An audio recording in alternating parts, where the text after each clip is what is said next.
Hello, my name is Steve Goody. I'm a professional composer, and thanks a lot for stopping by at my channel where you'll find lots of videos about music and stuff like that. So, I wanted to make a quick video talking about Kontakt Factory Library 2. I've always used Kontakt 5 and 6 in my own compositional work, but when I first dabbled with orchestral sounds, I remember spending a lot of time trying to get the sound as good as it could possibly be with what I had to work with. So I thought I'd harken back to the early days and try to write something only using the Kontakt Factory Library 2. Alright, so let's go have a crack at the door. Let's go take a closer look at the digital audio workstation. Now tell me that's not awesome. Gave it my best Dwayne "The Rock" Johnson eyebrow and everything. I'm giving this my all. So here it is. This is everything that I used. Violas, 2 sets of violins, cello, basses, trumpets, tuba, flute, harp, piano, timpani, cymbals, and snare drum. And the grand piano was not part of the orchestra. I found that in the band section. So here's the piece. I guess I'll just do this.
Well, there it is. That's the thing I did.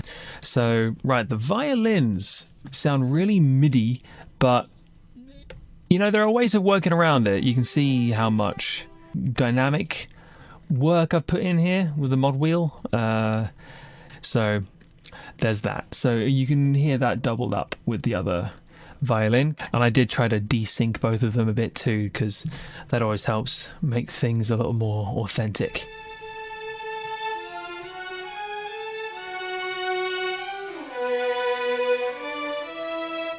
Tried to counteract the loss of volume there, but yeah, I think it works okay in the mix of things.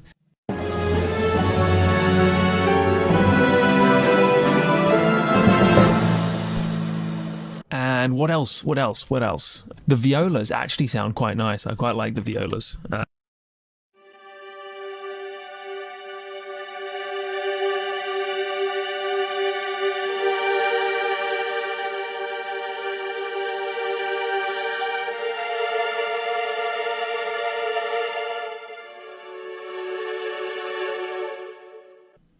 You know, the violas actually sound really nice. They've got a really nice clean transition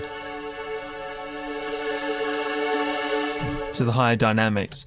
And the reason I'm pointing that out as a strength is because the other instruments, the swells don't really swell. They kind of step. They've got kind of, you could say there's a dead zone either side and there's a gradient in the middle. I think the worst culprit for that is probably the brass, the trumpets.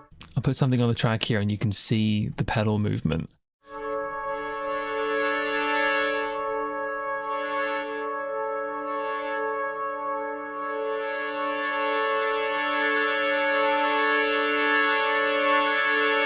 So,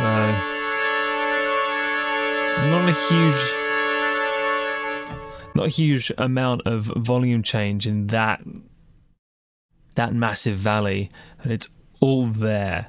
It's all down there, which is limiting, but you can work around it. If you were strapped for options, you could zoom into that bit and get some even swells.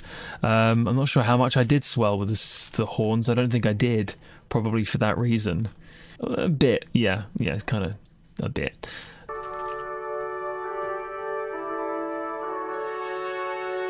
Yeah, that tiny bit, they just kind of reveal themselves, so that's all I used that for.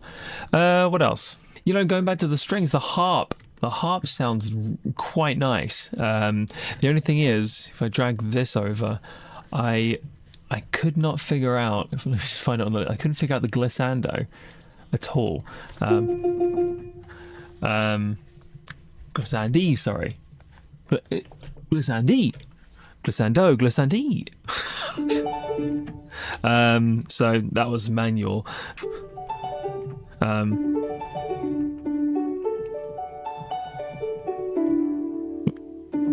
You can tell it's manual. I'm not understanding that. It says CC11, which is the express pedal, which... wait. Okay, I think I might have actually just figured it out. On camera, we captured the very moment Steve realized he was a dummy. No, he's not a dummy. I usually replace the CC of the expression pedal over to the mod wheel, so I can more commonly use the expression pedal for what the mod wheel is usually assigned to do, which is swelling. But I usually put that in there by default for all the tracks, and apparently I didn't do that for this. So maybe I'll put it in, see what happens. Oh, and actually, this is a good trick to share in the video. The CC mapper, I didn't know this existed until I needed it, and then I searched for it and it was there. So it's a great thing about Reaper. There you go. So that's just taking the source of expression, sending it to mod wheel. It's just that easy. And you want to put that, you right click the record button, and then you put it to track input effects chain. That's where you want to put it, because they have, it's really nifty, they have effects before the input and then after the input, so that affects what's going in, which is the pedal. Didn't change anything, but you learned a trick. Yeah, so I don't know how to do that.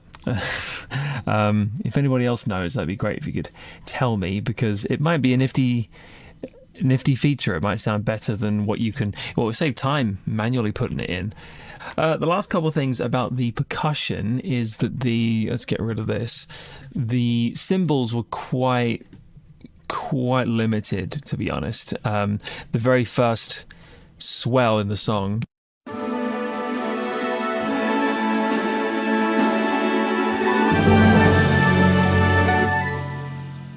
there weren't many swells, so I made my own, and it's just ramping the velocity.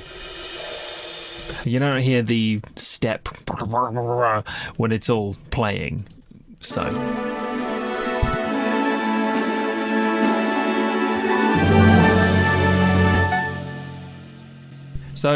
better than nothing.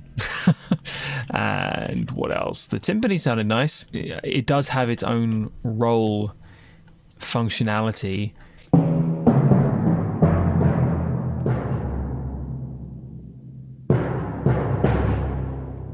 But the strange thing about the roll is that they don't have two different buttons enabling and disabling. It's one button that toggles, which I very early on anticipated that would be annoying if you're stopping and starting playback at points where you've got the CC turning it on and off. It's gonna off and on instead, and so I decided to leave that off and do my own roll.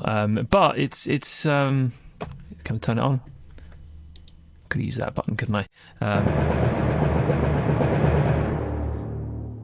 And you can adjust the speed of it. Oh, that was the fastest, but I've got it on a low tempo.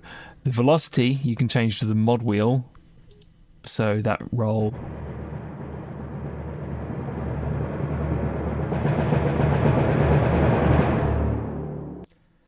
So I'd say it's definitely an entry-level orchestra pack.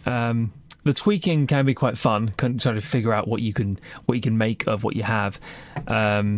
It has varying results, but overall I'd say it's a good library to explore your capabilities of writing with these instruments, maybe until you decide to put some money down on a more specialized library. I don't think this was released to be a groundbreaking library, just something that it goes in the back and it serves the purpose. So you could say it achieved exactly what it set out to do. So yeah. So if there's anything else you'd like to know, any other questions, any other theory things, questions about what I wrote there, about anything else I've written that's on the channel, just let me know and I'll make a video talking about it. So thanks for watching and I'll see you next time. Try yourself, ta-ra.